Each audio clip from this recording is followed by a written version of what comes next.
सौंदर्यं निजगृहीतं प्रकटितं स्त्रीगुणभावात्मकं पुनरुपञ्च पुनस्तदन्तर्गतं प्राविविशत् सुप्रिय संश्लिष्टावयोर्बहुरस्मय कृष्णो हि यत्साक्षिकं रूपं तत्तृतीयात्मकं परमध्येयं सदाशिववल्लभम। जय श्री कृष्ण वैष्णव। दशम स्कंद सुबोधनी जी के सूक्ष्म चिंतन के ऊपर आज हम आगे बढ़ते हुए देखते हैं कि सबसे पहले महाराज परीक्षित ने सुखदेव जी से विनती करी कि जिन प्रभु ने उनकी गर्भ में रक्षा करी उनकी आगे कथा को आप गाइए। और उसको बताते हुए महाराज परीक्षित ये कहते हैं कि किस प्रकार से प्रभु ने उनकी गर्भ में रक्षा करी थी। जो उनका स्थूल शरीर था वो कायदे से गर्भ में ही जल गया था, जो अश्वत्थामा ने ब्रह्मास्त्र चलाया था उससे। मगर क्योंकि वो अर्जुन के पुत्र थे और नर का स्वरूप उनके अंदर विद्यमान था, जो नर वैष्णव स्वरूप है अपने आप में, उस कारण से वो बीज रूप में जिंदा रहे। और प्रभु ने उनका स्थूल शरीर जलने क्यों दिया, इसका कारण ये था क्योंकि ब्रह्मास्त्र में अपने आप में दैवीय शक्ति है, वैदिक शक्ति है, और प्रभु उस वैदिक और दैवीय शक्ति का अपमान नहीं करना चाहते थे। इसलिए प्रभु ने, जिस प्रकार से हनुमान जी ने भी, जब अक्षय कुमार ने उनके ऊपर ब्रह्मास्त्र छोड़ा, हनुमान जी वहाँ पे भी ब्रह्मास्त्र को तोड़ सकते थे, मगर हनुमान जी ने वहाँ पे ब्रह्मास्त्र का मान रखने के लिए और वैदिक मर्यादा एवं ब्रह्मा जी का मान रखने के लिए ब्रह्मास्त्र को नहीं तोड़ा। उसी प्रकार से यहाँ पे उनका स्थूल शरीर जल गया, मगर उनके अंदर रहा हुआ जो नर तत्व था, जो अपने आप में वैष्णव तत्व था, उसके कारण वो बीज रूप में विद्यमान रहे।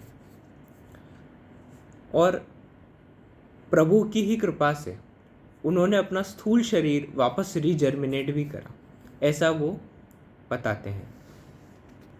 मतलब समय काल की मर्यादा के चलते जिस प्रकार से प्रभु भी समय समय पर वापस आते हैं, स्थूल शरीर जो है वो समय के साथ एक बार जाएगा, 100% तय है, और प्रभु भी इसमें कुछ नहीं करेंगे। मगर अपने अंदर रहा हुआ वैष्णव तत्व और चेतना का तत्व जब तक जागृत रहेगा, प्रभु भी उसे कितना ही बड़ा ब्रह्मास्त्र आ जाए उसका नाश कभी नहीं होने देंगे। जिस प्रकार से बूढ़ी माई की वार्ता में भी आता है कि यमराज जो उन्हें कितनी बार लेने आए, मगर उन्होंने किसके बल पे यमराज को इतनी बार वापस भेजा? उनकी वैष्णवता के बल पे, उनकी सेवा के बल पे, उनके समर्पण के बल पे। और उस सेवा के समर्पण के बल पे ही उन्होंने यमराज को इतनी बार वापस जाने दिया। और जब उस समर्पण के बल पे ही विठलेश प्रभु चरण ने उन्हें आज्ञा करी कि आपको वापस, ये देह का तो क्या है, वापस एक नया देह सेवा के लिए मिलेगा, तब वो इस देह के सहित ही वापस गोलोक धाम गई और वापस एक नए देह के साथ इस भूतल पे आके प्रभु की सेवा में लगी। मतलब नो डाउट भक्त का दोनों ही देह प्लस अंतःकरण दोनों ही अपने आप में शुद्ध और चैतन्य है, मगर देह की अपनी लिमिटेशन हो सकती है, मगर अंदर रहे चैतन्य तत्व की कोई लिमिटेशन नहीं है। और उस लिमिटेशन को कितना ही बड़ा ब्रह्मास्त्र, शस्त्र या फिर काल की परिस्थिति आ जाए, कभी भी उसके सामने न वो भक्त उसके सामने गिरता है, न ही भगवान उसको गिरने देते हैं। भगवान उसको उतना ही सामर्थ्य देते हैं जितना महाराज परीक्षित को दिया, जिनके जन्म के साथ ही उनका नाम परीक्षित हो गया, जिसकी जन्म के साथ ही उनकी परीक्षा हो गई।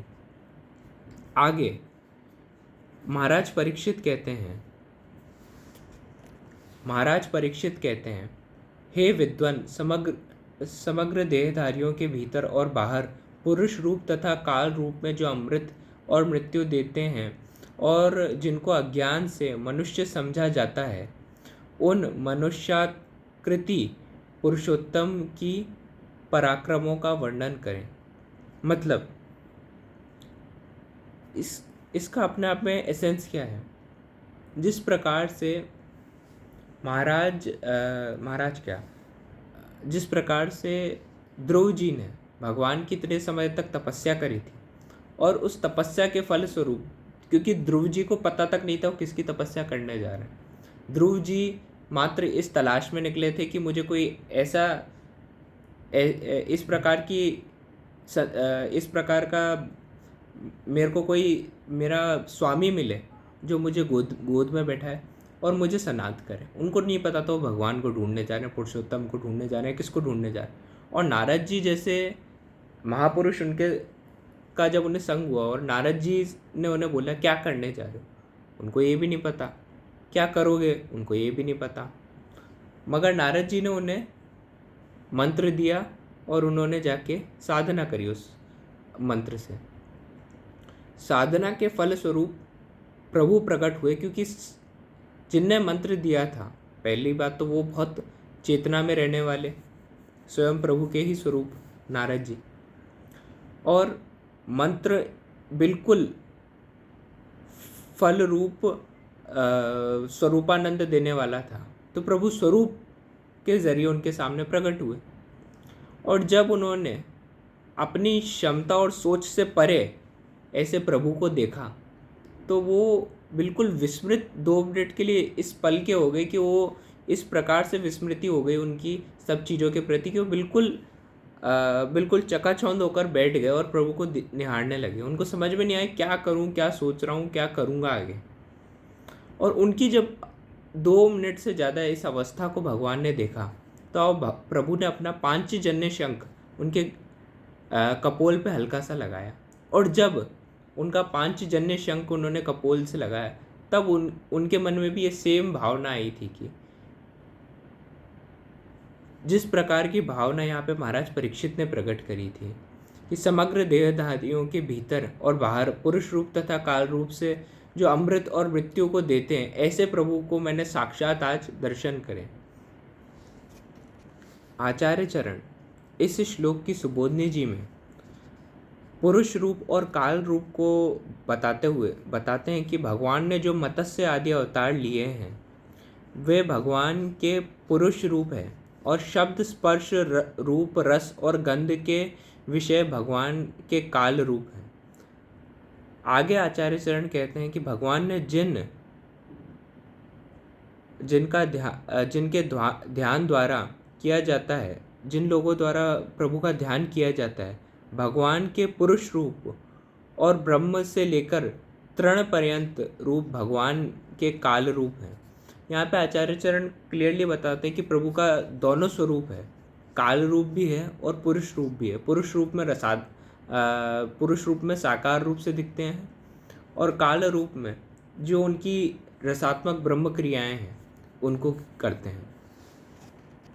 इसके आगे आचार्य चरण कहते हैं कि जो भी बहिर्मुख जीव होते हैं उन्हें मत्स्य आदि प्रभु के जो रूप होते हैं वो भी काल रूप जान पड़ते हैं अगर उनके कर्म सही नहीं हो तो, और विषय भी अमृत देने वाले स्वरूप हो जाते हैं जो पुरुष रूप है।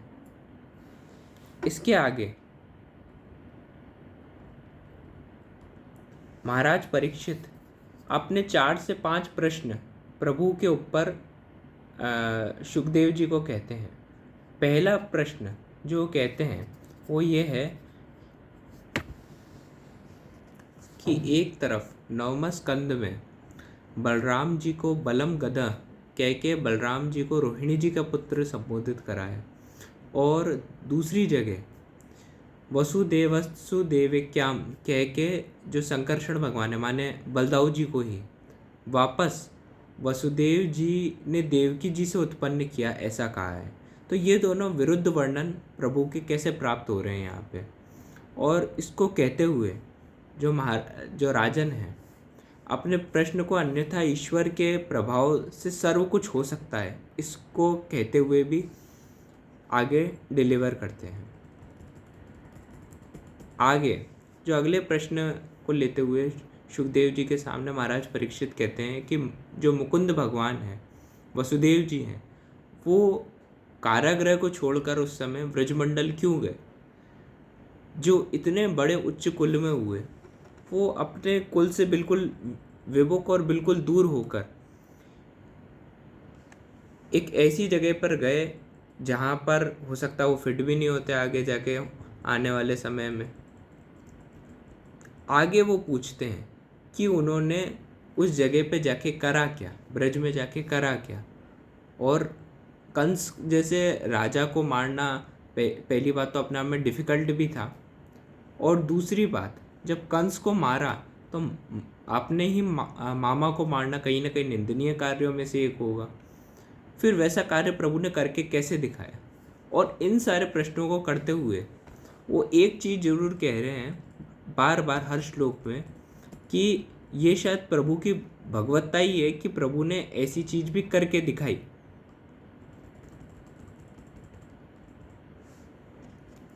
आगे वो द्वारका लीला से भी वर्णन करते हुए पूछते कि प्रभु मथुरा से द्वारका ही क्यों पधारे, और द्वारका पधारने का क्या कारण क्या था, क्यों प्रभु ने द्वारका को बसाया।